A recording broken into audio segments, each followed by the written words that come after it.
kung hindi kayo dumating. Ano po? Wala kami sana may sayang kung hindi kayo dumating. Wala kayong may saing? Opo. Paano yan? Pag hindi kami dumating?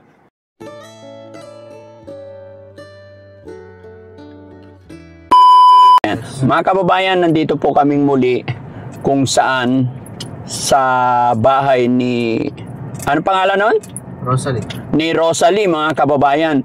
Yung bata na naanakan ng 2 beses.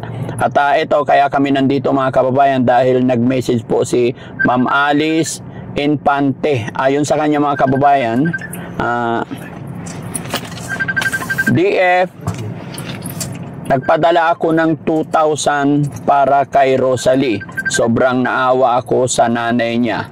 Nanay din po kasi ako. Kung pwede, pambili nyo ng bigas. At yung sobra, kayo na po ang bahala. Yan, galing po yan kay Alice Infante. Ayan. So, Ma'am Alice Infante, kung mapapanood mo ang video ito, maraming salamat po. At ito, nandito na kami sa bahay ni Rosalie. At dire-diretso na lang po tayo mga kababayan. Ayun siya yata. Sakto. Samahan nyo ako mga kababayan para puntahan. Di ba siya yun? Tara, puntahan natin. Dala kayo ng isang sakong bigas. Kuya Rizky, Hello po, good morning. Nandiyan si Rosalie? Hello po. Morning po. Hi Rosalie. Good morning, kumusta ka na? Ha? Hello.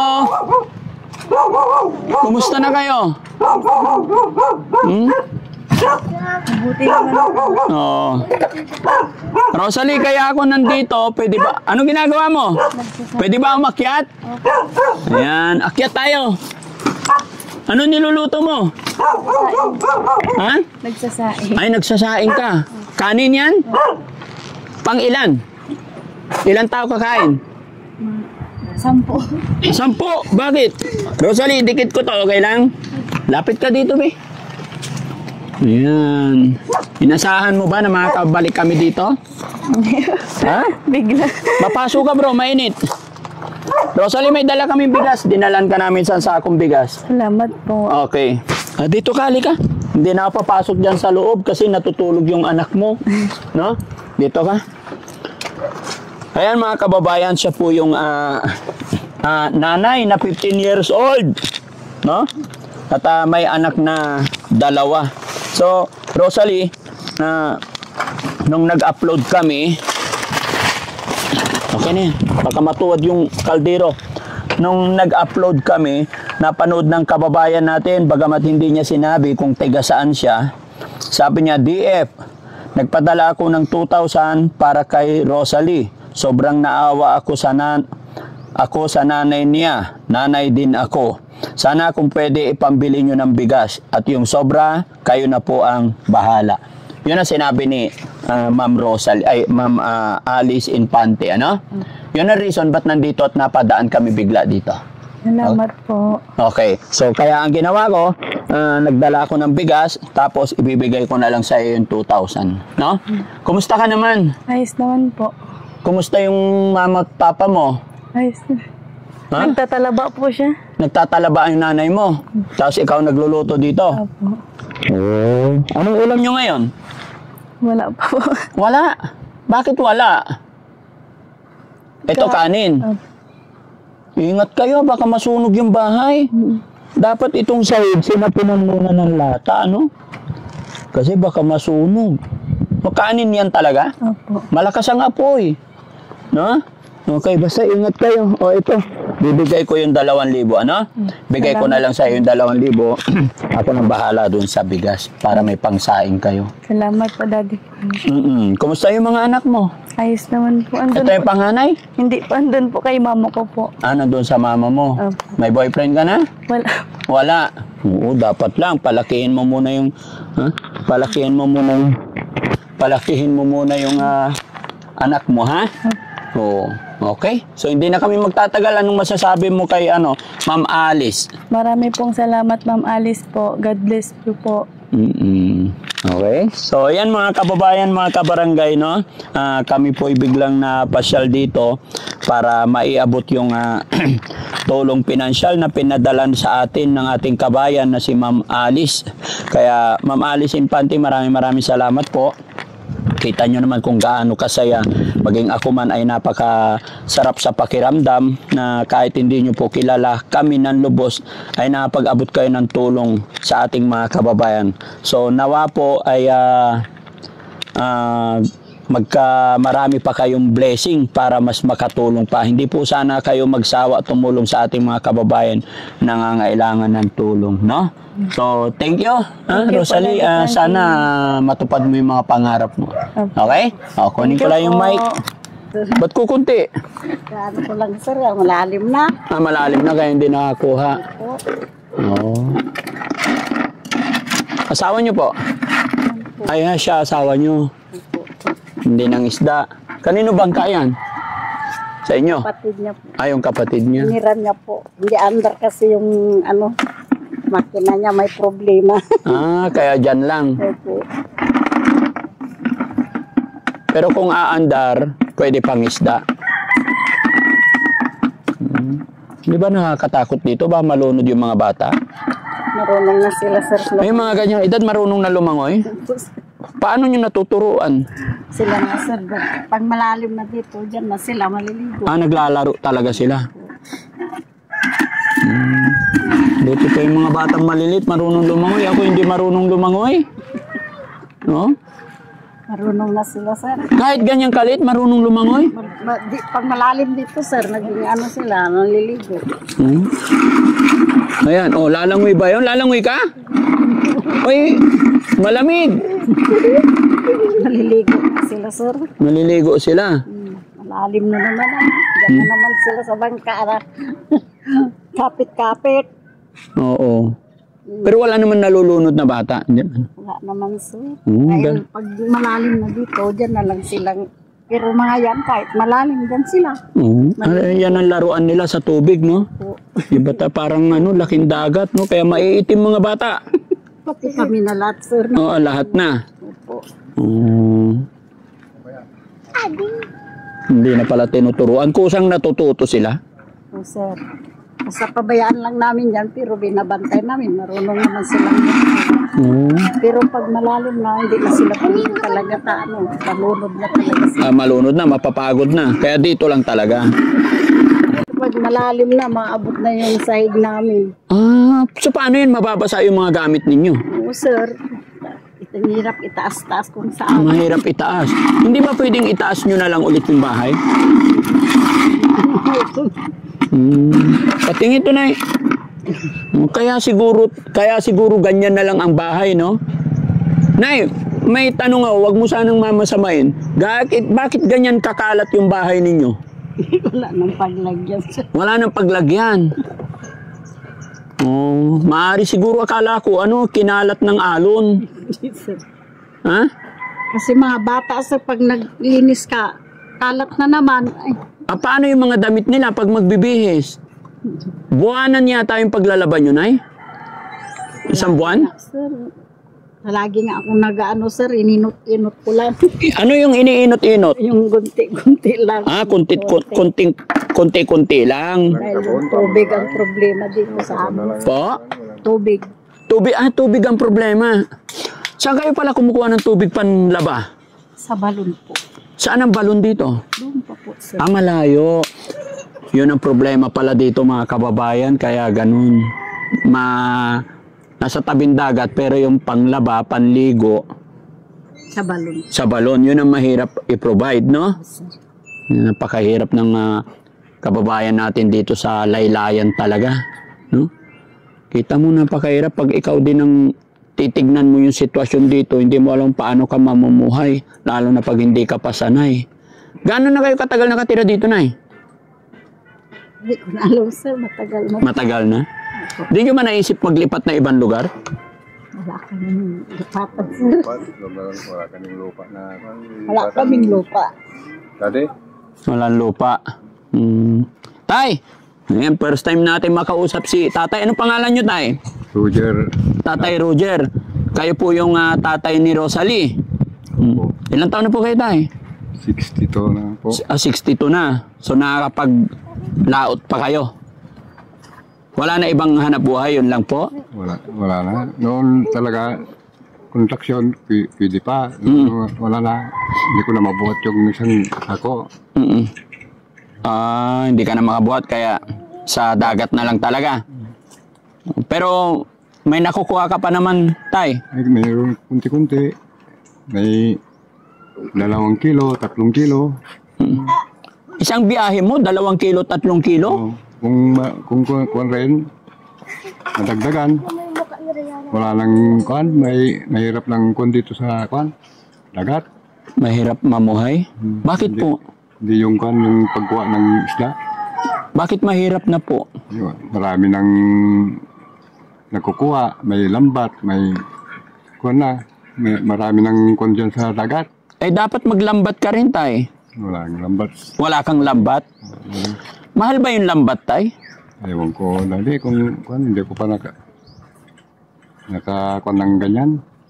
Hindi ka nakasama dun sa mga malalaking bangka, yung naglalambat?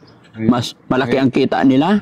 Ay, sumasama ko noon, kuwan lang, yung maliliit, yung 2 katao, ganyan lang ang kuwan. Ay, sa bangka nyo, 2 tao lang. Ano pinanguhuli nyo po ng isda, tay? Yung pinapainan namin ng kuwan, ng ipon. Hipon. Pamimingwit lang. Ay, ito. Sima. Saka may kuwan, may ito. Malalim, sa malalim ako pumupunta yung bangka, Ano mga nahuli nyo isda po? yung mga rugso, Ano yung rugso? yung mga kuwan, puti. Lapo-lapo po. Oh, maganda pag lapu-lapu kasi mahal. Maliliit na. Parehas rin, mga kuwan, presyo, hindi naman tumaas yung presyo ng isda dito. Hindi tumataas? Eh pag kami ang bumili sa palengke, ang mahal eh. Oh, No? Ang kawawa, yung mga nanguhuli talaga. uli talaga. Hindi umaasenso. Ang umasenso, yung nagtitinda sa palengke. Oh, yung palengke talaga, yung mga nagtitinda. Eh di magtinda na lang tayo sa palengke lahat, wag na tayo mangisda. Oh. Di ba? Eh, yung pala yung mayaman eh. Wala nang mahuli. Dati, Wala nang mahuli. wala nang maghuli. Wala nang manghuli. Oo. Ano gusto mo? Tagahuli ka na lang o yumaman ka? Ay, gusto ko talaga na, kahit na, isang salop, isang araw, pwede na, sa akin. Isang salop, isang araw, okay na. Tay, huwag mo mamasamain. Nakapag-aral ka rin po ba? Hindi nga, hindi kami napaaral ng magulang namin. Bakit po? Hirap ng buhay nila noon. Hindi na talaga hindi na kaya. Mula nung pagkabata mo, tay, mula nung nagkaisip ka hanggang ngayon, yun lang yung buhay? Hindi, nagtrabaho rin ako dun sa sa Minas, Saan po? Felix Mine noon, nung binata ko. Opo. Ngayon, naawal lang ako ng isang araw, tinanggal ako. Nag-absent ka lang na isang araw, tanggal ka na. Tanggal na agad. Regular ako doon. Regular ka, tapos tinanggal ka? Ikong ko sa Union, wala na. 3 taon ako doon na naghintay, wala. Hindi na ako dito. Wala kang nakuha man lang. Wala. Anong taon yun, tay? 1982. So mula noon hanggang ngayon sa dagat ka na lang namuhay. Doon na lang. Ilan pala anak mo, tay? Siyam? Siyam.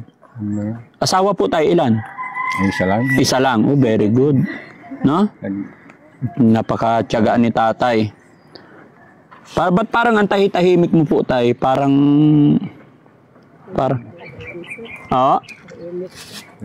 Tahimik lang talaga si tatay.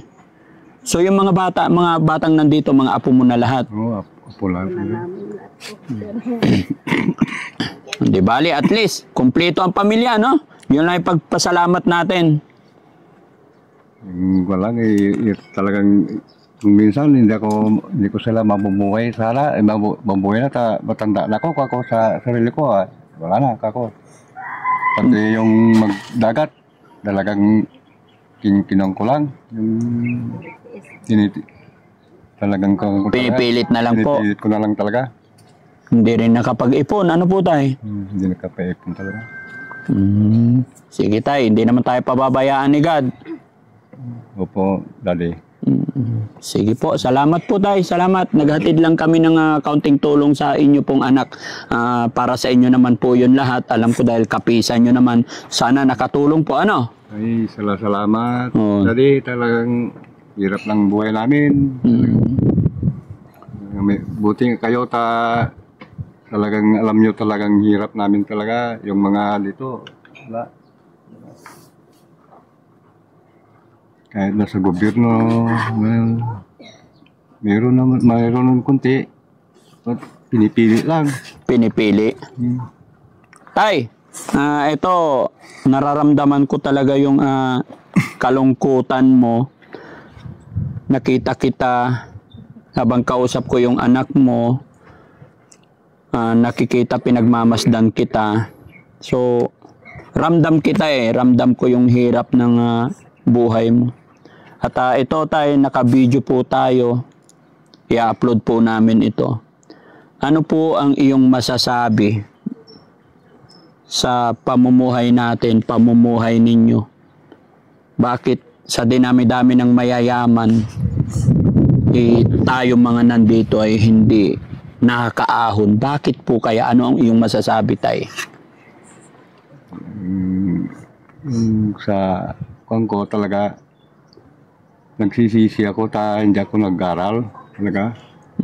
Para makung ko sana yung mga anak ko at saka po. Ngayon, wala na. Wala akong magawa. Talagang ganyan lang talagang buhay ko. May pag-aaral ko sana ako kahit na online. Kahit na kunting trabaho. So, ibig mo sabihin, tay, sabi mo nagsisisi ka kasi hindi ka nag-aral. Ibig sabihin, pinag-aaral ka noon or may chance ka sana makapag-aral? Mag-aaral ako. Ay, hindi. Talaga, mag-aaral ako na. Ikaw noon. Oo. Ayaw, hindi na talaga. Yung ate mo muna, sabi niya sa akin. Yun lang. Yung babae ang pinag-aaral nila. Napagtapos naman. Oo. Kumusta naman siya ngayon, tay? Matagal na namatay yun, doon sa Maynila. Namatay. So ikaw gusto mo mag-aral, hindi ka pinag-aral. Siguro sa kawalan, kahirapan ng buhay. Kahirapan talaga. Kasi mga magulang, lagi natin sinasabi kasi mga kababayan, no, gusto kong pag-aralin yung anak ko. Lagi natin sinasabi sa mga anak natin, mag-aral ka anak. Yan lang maipapamana namin. Pero ang tanong, di ba? Sa kahirapan kasi ng buhay, hindi naman nasusustentuhan lahat. Kaya minsan yung bata talaga, hirap din siya mag-aral dahil sa kahirapan ng buhay, no? So sana magkaroon sana tayo ng yung maayos na paaralan ng mga bata, no? Sige tay, maraming salamat po tay. Alis na po kami. Wala kung hindi kayo dumating. Ano po? Wala kami sana may sayang kung hindi kayo dumating. Wala kayong maisaing. Opo. Paano yan? Pag hindi kami dumating, saan kayo kukuha? Wala. Ay magbilising siya. Ay magkuhan muna ng kuhan. Magtalaba muna sir bago binta. Yun. Maglalaba muna, nay? Di magtalaba mo. Ay, magtalaba. Paano kunti lang yung nakuha mo, nay? Dagdagan. Mamaya kunti. Pag nagtalaba ka, nay, magkano naman ang kikitain mo? Minsan po, 200 yun lang. Tapos bibili na ng bigas. Sa 200. Saan nyo ibibintay? Marami rin bibili dito. Sa sa Makalaong. Ano yun? Bibiakin nyo muna. Sir. Tanggalin sa bahay po. Kaninong talaba yan at walang may-ari? Wala po. Yan. Basta hanap-hanap lang kayo dyan sa Bakawan? Opo, sir. Buti na lang. Yun ang reason kaya bawal tanggalin yung Bakawan kasi pag nandyan talaga hindi mo rin mauubos yung talaba dyan, no? Opo, sir. Pero nakakapit sa talaba, di ba? Ay, nakakapit yan sa ano? Sa bato. Sa bato. Okay, sige, galing. Salamat po. Salamat po. Okay, thank you. Rosalie, thank you. Ingat ka. Maabot ang tubig pala dito. Hello po. No?